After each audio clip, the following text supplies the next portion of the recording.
So when we say linear inequalities in one variable, what I mean is just like this. X is greater than 9. So one variable and an inequality symbol. Okay. So as we get started, the first thing I want to talk about is the different inequality notations. So this X is greater than 9, that's just a general, right, inequality statement. We can turn that into a set builder notation to describe the set. And so sets are right, it's a group of numbers that go together. And so you want to let people who, right, we want to communicate to people who see this, hey, everybody, I'm talking about this set of numbers. So one of the indicators that this is a set in math are these curly Q braces. So if I want to write this set of numbers in set builder notation, what I do is I start with a curly Q brace, and then I say it's the set of all x's, and then I do this vertical line, and we read that such that. And then all we're going to do is recopy that inequality statement, such that x is greater than 9. Right? So it's just taking the inequality we had and telling everybody, yes, I'm talking about this entire set of numbers. Okay, so now that we have that, let's go ahead and graph that solution set. So go over to a number line and grab 9, right? You don't have to put any other numbers on there, but you can if you want. So there's my 9, and then what side of 9 contains the numbers that are greater than 9, right? And that goes to the right. So we would draw a line to the right of that. Now, we need to indicate whether the 9 is included or not. So in the past, you might have done an open circle to say, yep, but not 9 because it didn't have the or equal to. Well, we're not going to do the open circle. Instead, the open circle is going to get replaced with a parenthesis. So the open circle is now a parenthesis, right? And the benefit of the parenthesis is that it will show me and show other people who see it what direction you were intending your line to be, because sometimes it's sort of hard to see there. It has an additional benefit in that when I want to do interval notation has this special syntax, and that is the smallest value, and by smallest I mean furthest to the left on the number line. So the smallest value, comma, largest value. And then what we're going to do is we're going to use parentheses if the value is not included. And then the other symbol we'll use is a squared off bracket if the number is included. So the parenthesis, right, is the not included, open circle of your, and the bracket then would correspond to, right, the closed circle that we used to use. Okay, so parenthesis, open circle, not included, not equal to. Square bracket, closed circle, is included. We'll see that on the next one. Okay, so now let's look at this graphed set and figure out how we would write it. So what's the smallest number in our set? So that's the 9, but not including 9. So we'll do a parenthesis and then the number 9 and then a comma. And then you'll see that my line goes on forever in the right positive direction. So that means it goes until positive infinity.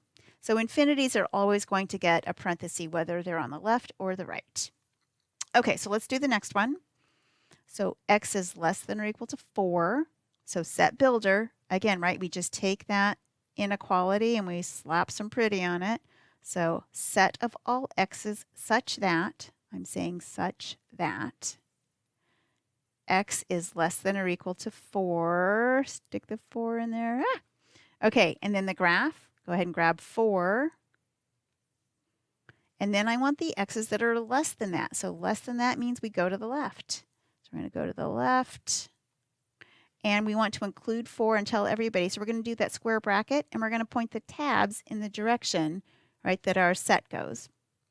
So now let's write that in interval notation. So I need the smallest number furthest to the left number in my set.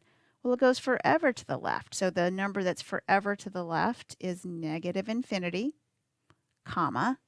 And then the largest number in my set is the number 4. And it's included, so we'll do a bracket. Okay, finally, I'm going to show you what you can do if your inequality has the x on the right side instead of the left. And that is, we can just do a pivot. So I can rewrite this with my x on the left-hand side. I just want to make sure that my inequality symbol is pointing and opening at the same pieces. So in the original, it's opening at the x, so I'm going to have it open at the x when I rewrite it. Pointing at the 8, pointing at the 8. Okay, I always feel better in my inequalities if my variable's on the left, because then it makes more sense about which side I need to go to. So set builder, set of all x's such that x is greater than or equal to 8. Go ahead and graph that. So find your 8. We want to be greater than that, so we're going to go to the right, and we're including 8, so we do the closed bracket or the squared off bracket. And then smallest value for this to the left value is 8, and it's included, comma, largest value goes forever to the right. That's infinity with a parenthesis. So what is that solution set? It is the set of all values, right, that make the inequality true. So if we want to solve a linear inequality, right, what we do is we are going to use the same properties as we used for linear equations with just a little bit of fine print. So that fine print is, right, if we need to multiply or divide both sides of the inequality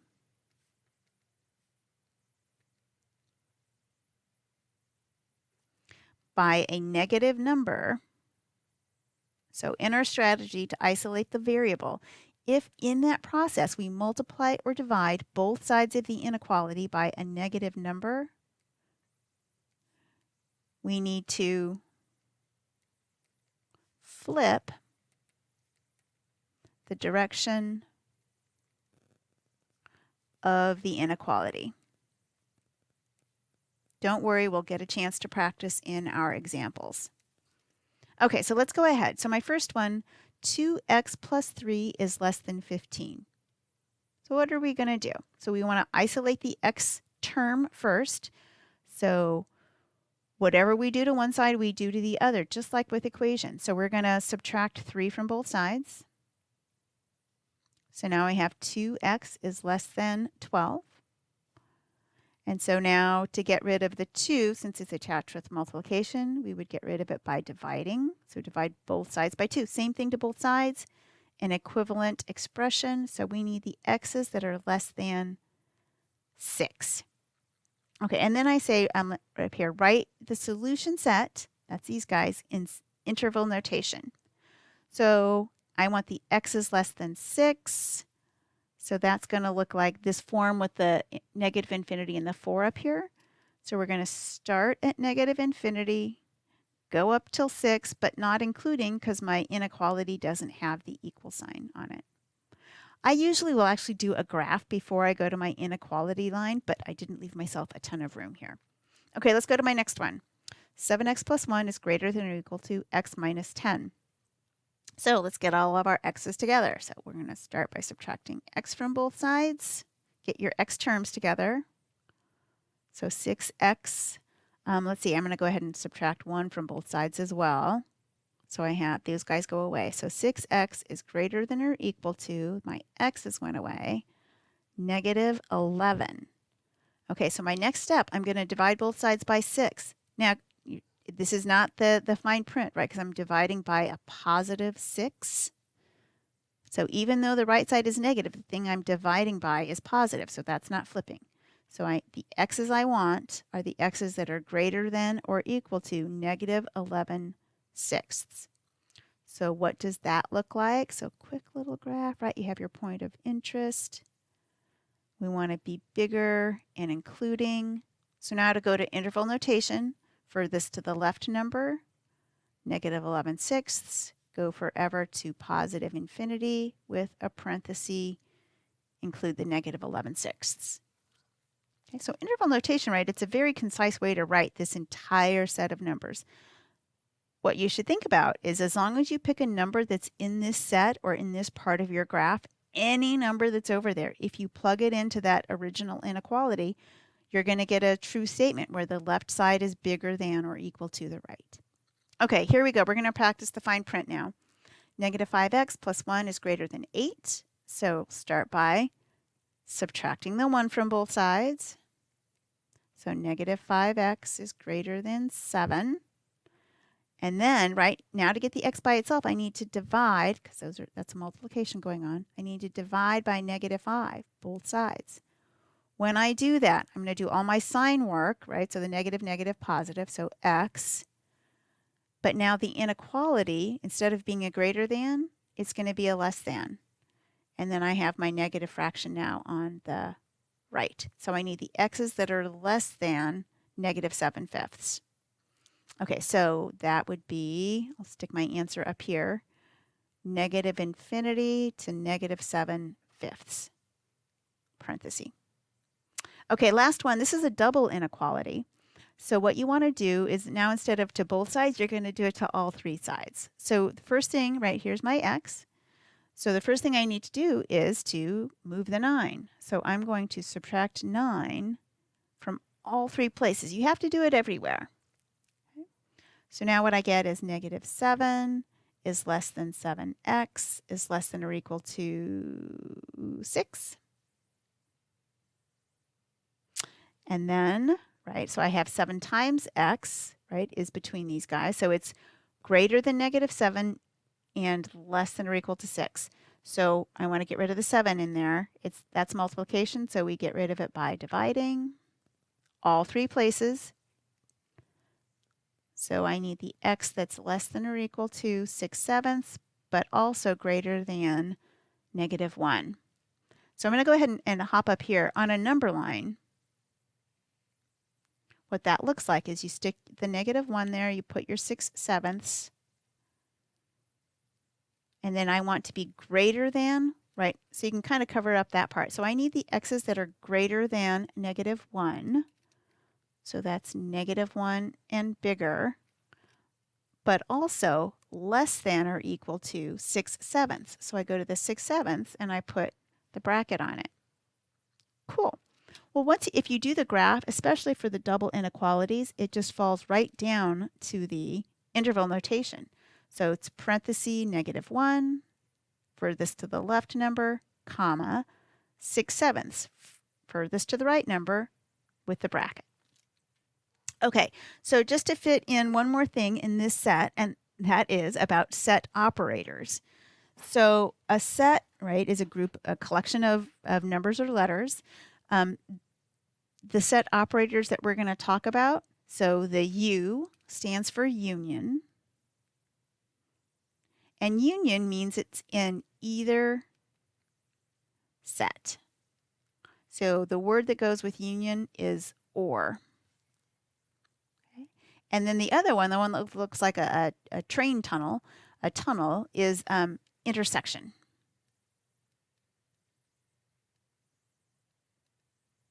And intersection means it needs to be in both. And the word we have for intersect is and. It needs to be in A and B. And we're going to practice. So I have 3 sets that I just made up. So set A is the numbers 1, 2, 3, 4, 5. Set B is the prime numbers 2, 3, 5, 7. And then set C looks like it's the perfect squares from 1 to 25. Okay. So the first thing we're asked to find is the set that's represented by A intersect B. That means I need the numbers that are in both A and B. Are there any numbers that are common to both A and B? So I look at A and I look at B and I just look for anything that's the same. So it looks like 2, 3, and 5 would be in that. Now if I do A union B, then I want all of the elements that are in either of the sets. So that means all of A is going to be included for sure. So I can just copy down A, which was 1, 2, 3, 4, 5. And now I'm going to look at B and see if there are any other elements that need to go in. So B has the 2, 3, 5. Those are already taken care of, so I don't need to rewrite those down. But B also has a 7, so 7 would also be included.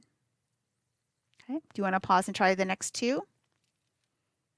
Okay, so A union C, again, if it's A union, that means it's going to have either, I want all the elements that are in A or C, right? It can be in either one to get in this union set. So all of A has to be there. So go ahead and just copy down A. 1, 2, 3, 4, 5. And now we're going to look at C and see if there's anybody else who needs to get contributed. So it's got the 1, the 4, so I need the 9, the 16, and the 25. And then B union C. I'm sorry, B intersect. Sorry, intersect. B intersect C. Do they have anything in common? 2, 3. They do not. Oh, okay. So the way you can show that is you can do an empty set of brackets with nothing in there, or right, you can do a 0 with a line through it. These are both ways to indicate the empty set. No elements. No elements in common.